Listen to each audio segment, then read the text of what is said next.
Muy buen día, mi nombre es Walter Ricardo Mendoza Roldán, soy licenciado en Criminología y Criminalística. Eh, Tengo el gusto de estar acá en el Cerrito del Carmen con la intención de hablarles un poquito de la criminología en la historia de Guatemala. El Cerrito del Carmen es un lugar emblemático, data desde el año de 1620 que fue establecido.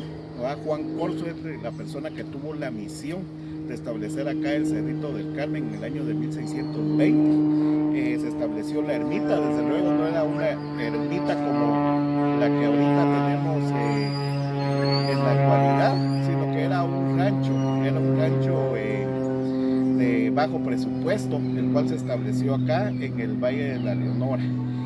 Eh, Juan Cors fue perseguido por la Santa Inquisición.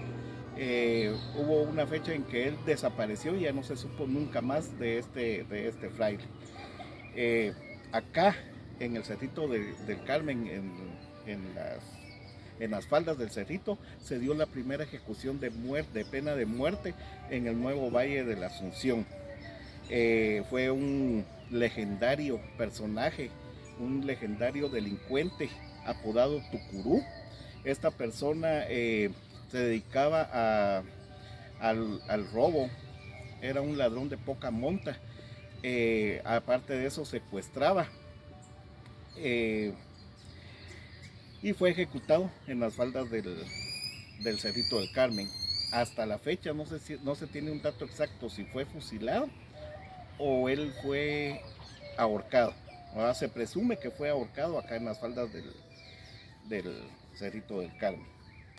La criminología es una ciencia causal explicativa que estudia la mente del hombre delincuente, del por qué él, cuáles son su génesis, cuáles son las causas que a este individuo lo lleva a cometer un hecho delictuoso. La criminología no estudia únicamente al delincuente, también estudia el delito y la víctima. La víctima, para hacerle un estudio de victimología, un estudio de victimización, qué tanto ha sido revictimizada la víctima, y el delito lo estudia con la intención de prevenirlo. Todo eso es lo que hace la criminología. Muchas personas confunden la criminología con la criminalística, pero son dos disciplinas totalmente distantes. La criminología, como ya estamos dichos, estudia la mente del hombre delincuente. Para esto se auxilia de varias ciencias, como es la psicología forense, la antropología, la sociología. Todo esto lo estudia, ¿verdad? Es por qué el hombre delinque, de qué es lo que le nace para poder delinquir.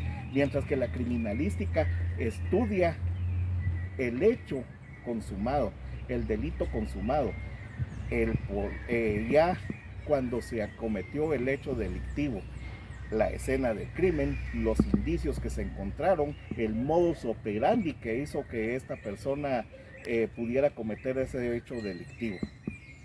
Todo esto sumado, entonces hay una gran diferencia entre criminología y criminalística.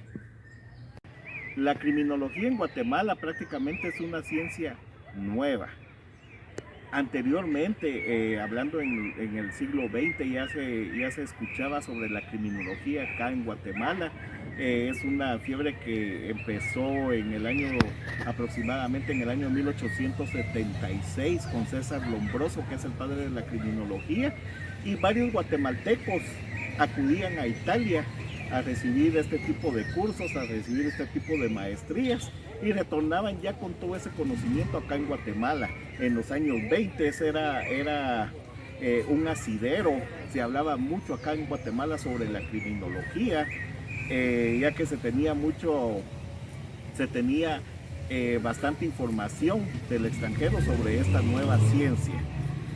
En Guatemala podemos hablar de que estaba el doctor Imeri, que era de los primeros criminólogos. El doctor Imeri fue de los primeros criminólogos acá en Guatemala. Él estudió criminología en Italia, obtuvo el título de criminólogo, y acá en Guatemala también. Otro personaje muy conocido y peculiar que obtuvo el grado de criminólogo y también de criminalista en Europa fue el doctor Carlos Federico Mora. ¿verdad? Él en los años 20 ya regresaba a Guatemala con una maestría en criminología y en criminalística, y la vinieron a poner de boa aquí en nuestra nación, en nuestra república. Guatemala ha suscitado muchos casos que muchas veces han sido esclarecidos y otros no, entre los cuales podemos mencionar el del primer asesino serial, José Mikulash Bux. Esta persona asesinaba y violaba niños, infantes entre una edad que oscilaba entre los 9 a los 16 años de edad.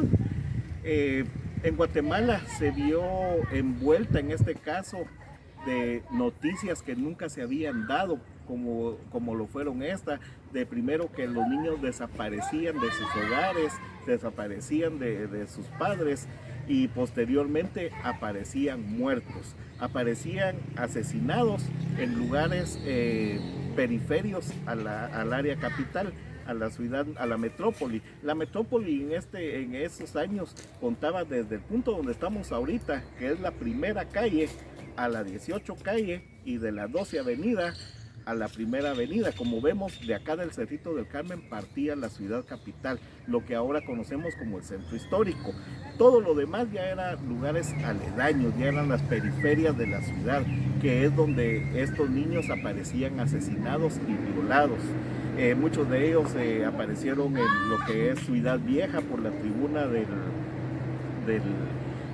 de la Guardia de Honor, otros por donde está el campo, el Guamuch Flores, el estadio Guamuch Flores, otros niños por el barranco Las Guacamayas, allá por el final del Naranjo, en la 1 de julio. Otros niños aparecían, otro niño apareció por Majadas, por el centro comercial Majadas, otro en Antigua Guatemala, uno en la ciudad, otros en Misco, y así sucesivamente. Fueron 16 niños que fueron violados y asesinados, y 5 niños que únicamente fueron violentados sexualmente, de los cuales sirvió la declaración para poder detectar a las personas que los estaban violando, ¿verdad? Eran 2 personas de origen de Chimaltenango, Patzicía. Estas personas abusaban sexualmente de los niños.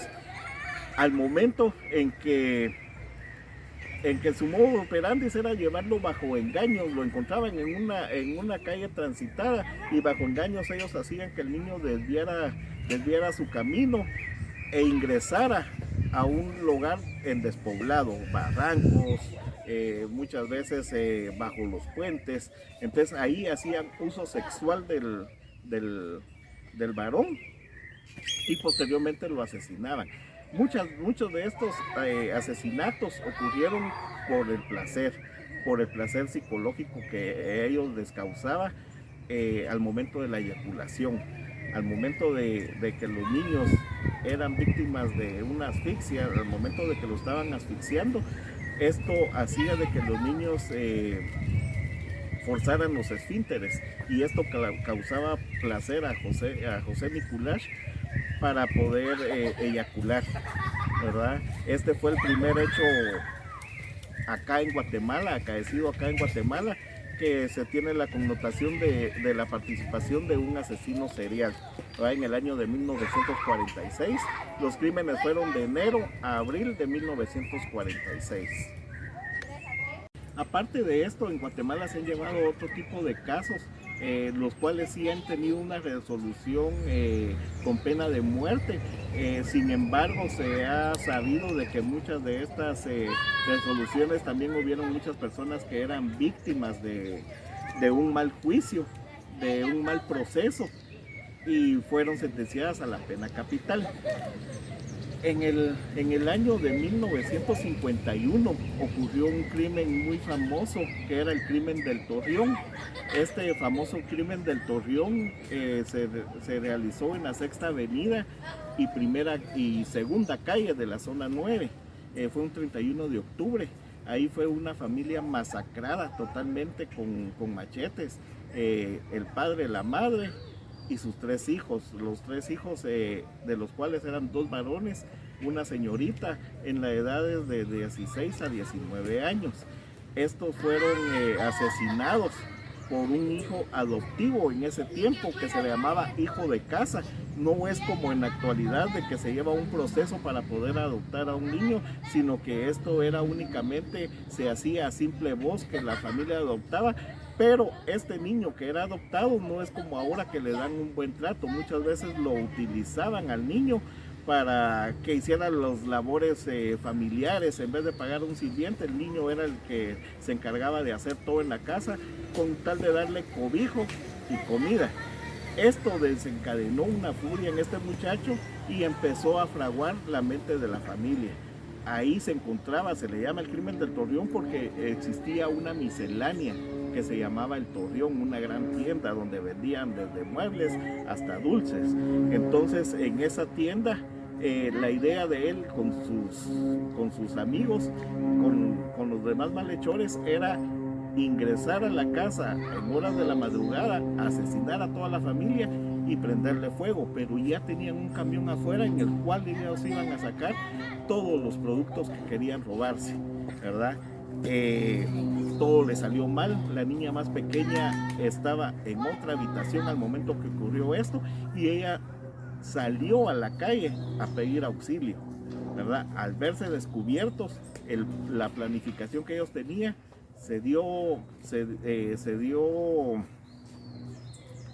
la planificación que ellos tenían se vio al descubierto y ya no pudieron realizar este hecho a como ellos lo tenían pensado. Únicamente masacraron a toda la familia, ¿verdad? Estas personas fueron fusiladas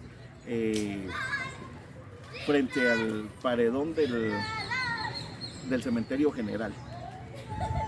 Crímenes de los cuales no se ha logrado establecer su autor, su agresor, ¿verdad? En el caso en los años 80 era muy famoso el del deschichador, que él llevaba mujeres al Hotel Mazurca en la zona 3, les desmembraba las partes de los senos y se iba, ¿verdad? De igual manera sucedía por acá por el Cerrito del Carmen, en las pensiones de la Tercera Avenida.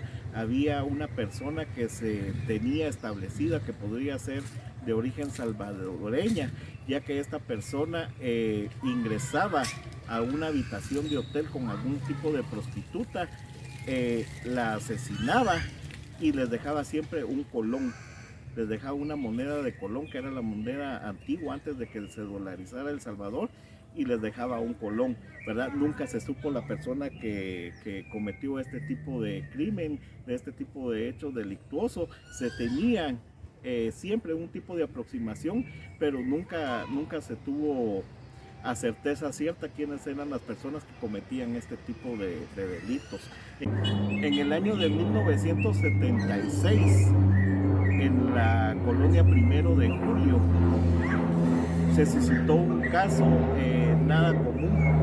En esta ocasión, la señora Claraluz Lorenzana de Escalante asesinó a sus 3 menores hijos. En un inicio y por declaraciones era un tipo de suicidio altruista, ya que ella se quería también asesinar. Su intención era de que ella no tenía tanto dinero para mantener a sus hijos, para proveerlos económicamente. Ella trabajaba como enfermera del IX. El padre de familia aportaba cierta pensión, pero a ella no le alcanzaba, ¿verdad? Entonces ella decidió de que para que los hijos ya no estuvieran sufriendo en este mundo, ella les iba a quitar la vida y después, posteriormente, ella se iba a suicidar. Se llegó el momento, ella asesinó a sus 3 menores hijos y al momento en que ella se quiso suicidar fue un estadio transitorio de la personalidad, ya que ella frente al espejo intentó suicidarse y ya no lo logró. Ella cayó nuevamente en la realidad y solo se logró lacerar cierta parte del cuello y ya no prosiguió con su objetivo, ¿verdad? Esto escandalizó tanto a la población guatemalteca, ya que estábamos a escasos meses del terremoto, ¿verdad? Que afectó a tanto la población, y pudo haber sido un tipo de estrés postraumático a raíz del terremoto y las vivencias que ellas tenían. Se dice de que ella tenía varios problemas emocionales que había sido tratada anteriormente, y todo esto se dilucidó en el proceso penal que se llevó. Ella fue sentenciada a guardar prisión en el Hospital Psiquiátrico Federico Mora. Ya actualmente ya está libre, y la carga emocional que ella lleva respecto a este asesinato que cometió con sus hijos. También tenemos en el año de 2009, el 4 de diciembre de 2009, el caso sonado de Yap Cheu Girón. Este era un joven de 21 años, el cual masacró a su familia, ¿verdad? A su padre, a su madre, a sus dos hermanos y a una niña que estaba en proceso de adopción. Esta persona no se sabe a ciencia cierta si estaba bajo efectos de alguna droga cuando cometió este tipo de crimen, o si lo hizo con la intención de cobrar un seguro. Fue sentenciado a 250 años de cárcel. Su conducta durante los allanamientos que tuvo el Ministerio Público en el hogar, se estableció de que él miraba muchas películas de terror. Él veía muchas películas de terror, de Jason, de Freddy Krueger, y esto hizo que su psique cambiara y tomara este tipo de reacción. Actualmente está cumpliendo condena. La última vez que sabía de él estaba en Fraijanes 2, y actualmente no se sabe en qué centro de detención se encuentra. Muy bien, y ahora seguimos en el año de 2012 con Jennifer Alquijay.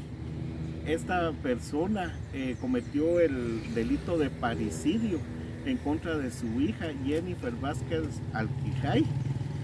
En el año de 2012 asesinó a golpes a su hija. Se tiene el informe médico forense de que la niña tenía más de 60 golpes en vida que le ocasionaron la muerte.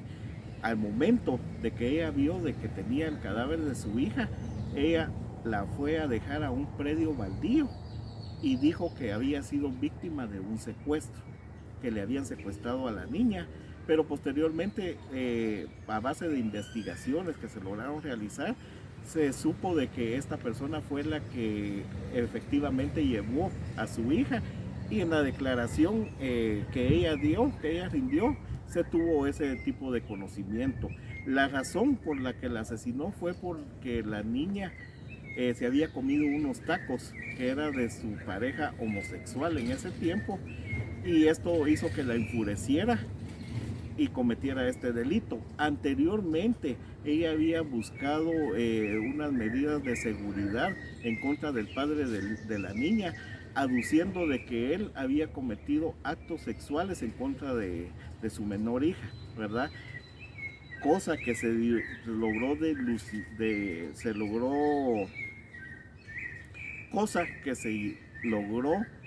dilucidar durante el proceso penal, y se supo de que el padre jamás había tenido un tipo de relación sexual con la niña, con la menor de edad, ¿verdad? Ella está cumpliendo una condena de 44 años. Entonces, venimos a ver cómo en Guatemala la criminología empezó de una manera académica, posteriormente se convirtió en algo empírico, y nuevamente desde el año 2005 los pioneros en la criminología es la Universidad Mariano Gálvez, que desde el año del 2005 a personas civiles ha venido dando este tipo de conocimiento, este tipo de academia hasta la fecha.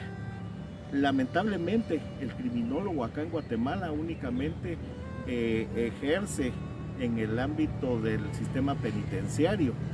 Sería bueno que empezara el criminólogo a hacerlo partícipe en otras instituciones como lo es el Ministerio Público, Policía Nacional Civil, ya que con esto se va previniendo el delito y dejen de utilizarse de una manera empírica y ya sea de una buena manera académica para lograr establecer una prevención del delito y lograr de que Guatemala logre un buen cambio.